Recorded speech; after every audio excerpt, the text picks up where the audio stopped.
कि आपका बेटा बहुत बड़ा मूर्ख है, आपका कैसा बालक है, आपने कभी संस्कार नहीं दिया। देखिए, अगर बच्चे कुछ गलत कर दे तो उंगली माता पिता पर उठाते, इसलिए माता पिता को चाहिए कि आपके बालक जब छोटे हो, आपके बालक जब बहुत छोटे हैं, तब से ही आपको संस्कार देना चाहिए। अगर बच्चे अच्छा कार्य करते हैं तो प्रशंसा माता पिता का होता है, ये जगत का नियम है। अगर बच्चों ने कुछ अच्छा किया, अगर किसी का बेटा आईपीएस बन जाता है तो लोग कहते देखो उनका बेटा बहुत बड़ा ऑफिसर है, उनका बेटा डॉक्टर है, उनका बेटा इंजीनियर है।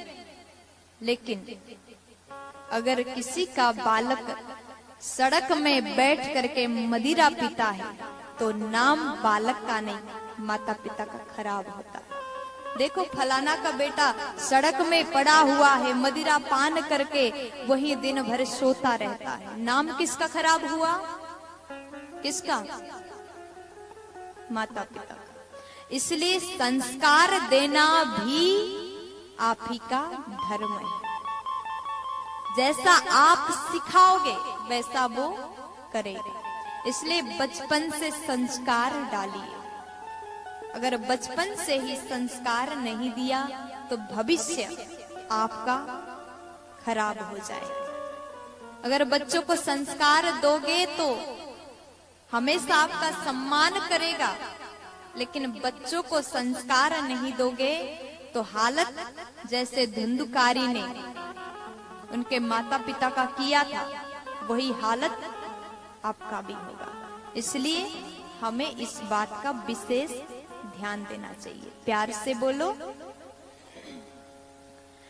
तो प्यारे, धुंधुकारी के इस मूर्खता, धुंधुकारी के इस कार्य को देख करके आज आत्मदेव बड़े दुखी हो गए, रोने लगे।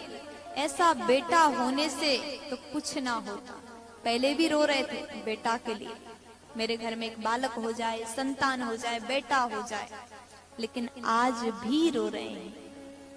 क्यों? सिर्फ बेटा के कारण। ऐसा बालक होने से अच्छा तो कुछ ना होता तो मैं सुखी था। आज भी रो रहे हैं। अब यहाँ पर आत्मदेव जी सोचते हैं, अब मैं वन में जाऊंगा, भजन करूंगा। जीवन का सार केवल यही। अगर हमने समय रहते ही भगवत मार्ग को अपनाया, भक्ति पथ को चुना, तो हमारा जीवन सुधर जाएगा। अगर हम पूरा जिंदगी भर